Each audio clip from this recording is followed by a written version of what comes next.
Hi good morning welcome back to my channel. అందరూ ఎలా ఉన్నారు, బాగున్నారా? సో నేను కూడా చాలా బాగున్నాను. అండ్ ఇక్కడైతే నా హెయిర్ స్ట్రైట్నింగ్ చేసుకుందామని చెప్పి వీడియో అయితే స్టార్ట్ చేశాను. సో ఇక్కడ నాయిస్ వచ్చిందని కొంచెం వాయిస్ ఓవర్ ఇచ్చా. సో ప్రెజెంట్ అయితే నా జుట్టు ఇలా ఉందన్నమాట. మార్నింగ్ హెడ్ బాత్ చేసి ఇంకా కోమ్ చేసుకోలేదు. సో అందుకే ఇలా రింగులు తిరుగుంది. నార్మల్గా అయితే నాది ఇలా రింగులు తిరుగుండదు, నాది కొంచెం బిరుసుగా ఉంటుంది హెయిర్, దానివల్ల ఎక్కువ వాల్యూమ్ కనిపిస్తుంది. సో ఇప్పుడు మనం ఫస్ట్ సిరమ్ అప్లై చేసుకుందాము. నేనైతే లివాన్ సిరమ్ యూజ్ చేస్తాను ఫస్ట్ నుంచి. కొంచెం హెయిర్ తడి మీద ఉన్నప్పుడే అప్లై చేసుకుంటాను. ఎక్కువ అయితే స్ట్రైట్నింగ్ ఏం చేసుకోను, ఏమైనా అకేషనల్గా ఏమైనా స్పెషల్ డేస్ అలా అయితే స్ట్రైట్నింగ్ చేసుకుంటా. సో ఫస్ట్ అయితే హెయిర్ సిరమ్ పెట్టేసుకుందాము.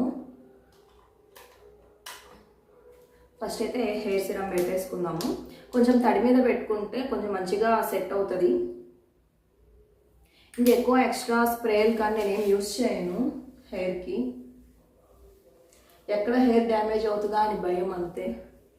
ప్రజెంట్ ఉన్న సిచ్యువేషన్లో హెయిర్ కాపాడుకోవటం చాలా అత్యవసరం. జుట్టు లేకపోతే అర్థమైంది జుట్టు విలువ.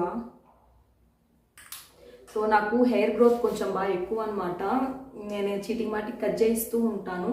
సో లాస్ట్ టైం బెంగళూరు వచ్చినప్పుడు బటర్ఫ్లై హెయిర్ కట్ చేయించుకున్నా. ఇంక తర్వాత ఇంకేం షేప్ కానీ ఏం చేయించుకోలేదు. సో ఇది సిరమ్ నేను ఇంకా లోపల స్కల్కి టచ్ చేయకుండా జస్ట్ హెయిర్ వరకు పెట్టుకుంటున్నా. డైరెక్ట్ అలానే పెట్టేసుకున్నామంటే హెయిర్ డ్యామేజ్ అవుతుంది. ఇక్కడ ఒక క్లిప్ పెట్టేసుకున్నాను, అంటే ఈ హెయిర్ అట్ రాకుండా. సో మనం ఫస్ట్ కొంచెం చిన్న పార్ట్ తీసుకొని కొంచెంగా తీసుకోవాలి. స్ట్రైట్నర్ ఇది ఫిలిప్స్ స్ట్రైట్నర్ అనమాట. తీసుకొని ఒక 7-8 మంత్స్ అవుతుంది. 7-8 మంత్స్ అవుతుంది. ఇదైతే బ్రష్ టైప్, చాలా బాగుంటుంది. ఇక్కడైతే మనము ఆప్షన్స్ ఉంటాయి, 1 or 2, అంటే నెంబర్ 1 or 2 ఆప్షన్స్ ఉంటాయి. ఇంక ఎక్స్ట్రా హీట్ సెట్ చేసుకోవడం అలా ఏమి ఉండదు. సో ఇదైతే చాలా మంచిగా ఉంటుంది అని చెప్పి, అంటే ఈజీగా మనం ఎక్కడికైనా బయటకు వెళ్ళేటప్పుడు ఈజీగా మనకి తొందరగా అయిపోతుంది.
అండ్ ఇదైతే స్ట్రైట్నింగ్ చేసుకునేటప్పుడు అసలు ఇబ్బంది అయ్యేదనమాట. అంటే జస్ట్ కోమ్ లాగే, అంటే హీట్ కూడా మన స్కిన్కి తగలదు.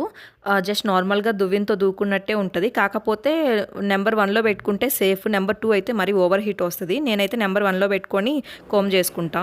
సో చూసారు కదా, ఇది స్ట్రైట్నింగ్ చేసుకున్నది. సో ఇది నార్మల్ హెయిర్.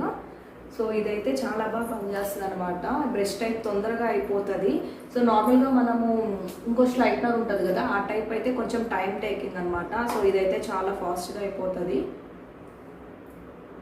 అండ్ ఇక్కడైతే ఒక సైడ్ అయిపోయింది, ఇంకో సైడ్ చేసుకుంటున్నాను. చూసారు కదా ఎలా వస్తుందో హెయిర్ అయితే చాలా బాగా వస్తుంది. బాగా కొంచెం జుట్టు కూడా అణుగుద్ది అనమాట. ఇంకోటి వేరే మోడల్ ఉంటుంది కదా, అదైతే కొంచెం ఎక్కువ టైం టేకింగ్. సో మనకి ఎక్కడికైనా ఫాస్ట్గా వెళ్ళాలి అంటే దీంతో హ్యాపీగా స్ట్రైట్నింగ్ చేసుకొని మంచిగా వెళ్ళొచ్చు, మంచి లుక్తో వెళ్ళొచ్చు. అండ్ దీంతోనే కర్ల్ కూడా చేసుకోవచ్చు. కానీ నాకు కర్లింగ్ అంత ఇంట్రెస్ట్ ఉండదు కాబట్టి నేను ఇక్కడైతే చేసుకోలేదు. జస్ట్ నార్మల్గానే చేసేసుకొని వదిలేసాను అనమాట. సో నా ఫేస్కి ఇది బాగా సెట్ అవుతుంది అనిపిస్తుంది. ఒకప్పుడు నా హెయిర్ కొంచెం ఇలా సాఫ్ట్గానే ఉండేది, తర్వాత నేనే పాడు చేసుకున్నాను నా హెయిర్ని. అదని చెప్పి ఇదని చెప్పి అలా అని ఎక్కువ ఈ కెమికల్వి షాంపూలు కానీ ఆయిల్స్ కానీ స్ప్రే కానీ అసలు ఏం యూస్ చేయను. నాకు అంత ఇంట్రెస్ట్ కూడా ఉండదు, అసలు తెలియదు ఆ ప్రోడక్ట్స్ ఏంటో. సో నేను కొబ్బరి నూనె పెట్టేసుకుంటాను, జస్ట్ షాంపూ, సన్సిల్క్, అంతే అనమాట నా హెయిర్ కేర్. మన జుట్టుకి సెట్ అయ్యే సిరమ్ అయితే అప్లై చేసుకోవాలి. నాకైతే లివాన్ సిరమ్ బాగా సెట్ అయింది. Livon hair serum. సో ఇంకా అదే కంటిన్యూ చేస్తున్నాను. సో ఇంకా సిరమ్స్ అంటే హెయిర్‌కి సంబంధించి సిరమ్స్ చాలా ఉంటాయి. ఎవరికి ఏది సెట్ అయితే అది అప్లై చేసుకోవచ్చు. సో ఇక్కడ అదే చెప్తున్నా. కొంచెం వాయిస్ అంటే కన్‌స్ట్రక్షన్ వర్క్ జరుగుతుంది. కొంచెం ఆ నాయిస్ వచ్చిందా ఇక్కడ మళ్ళీ వాయిస్ ఓవర్ ఇస్తున్నాను. ఓకే. ఈ వీడియో అయితే ఇంతటితో ఎండ్ చేసేస్తున్నా. నా వీడియో మీకు నచ్చినట్లు కనుకైతే please like, share and subscribe అయితే చేయండి. పక్కనే ఉన్న బెల్ ఐకాన్ కూడా క్లిక్ చేసేయండి. సో తప్పకుండా లైక్ అయితే చేయండి. Okay then, bye. Take care.